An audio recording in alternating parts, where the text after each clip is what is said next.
Construction worker. Sabi ng iba, construction worker lang sila at minamaliit ng mga mayayaman. Pag may bagong itatayo na building, sila ay nakatuod sa laki, design, taas at higit sa lahat, ganda ng itatayo nila. Sino bang mga construction worker? Sila lang naman po yung nakatapos ng elementarya at high school na may mababang uri ng pamumuhay kung ituring ng ilan.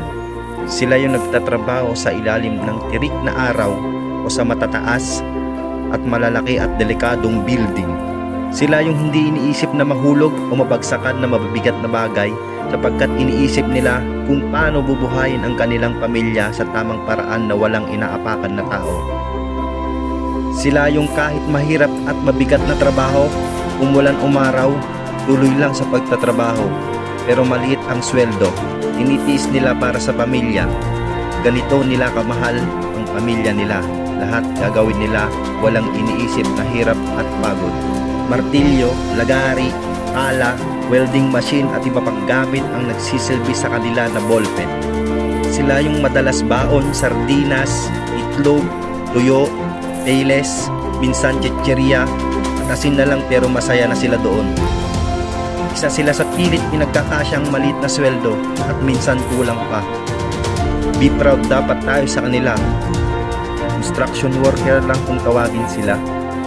Saludo po ako sa inyo na proud kayo bilang isang construction worker na minamaliit lang ng karamihan.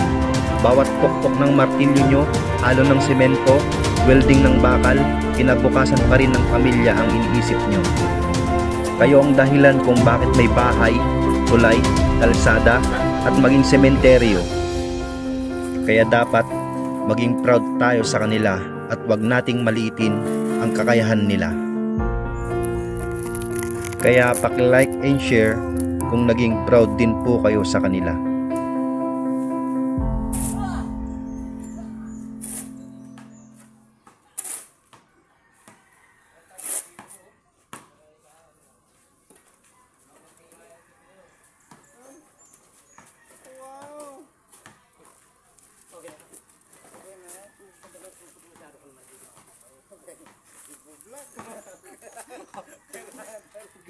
Dahil yung pala yung vlog. Wala lang talaga masipat kay iba-vlog. Simento na nga. Oh, simento na lang tayo.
Jordan.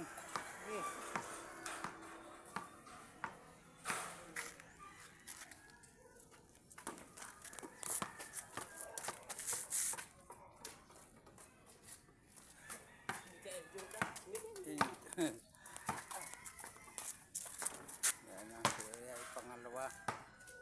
pangalawang biyahe.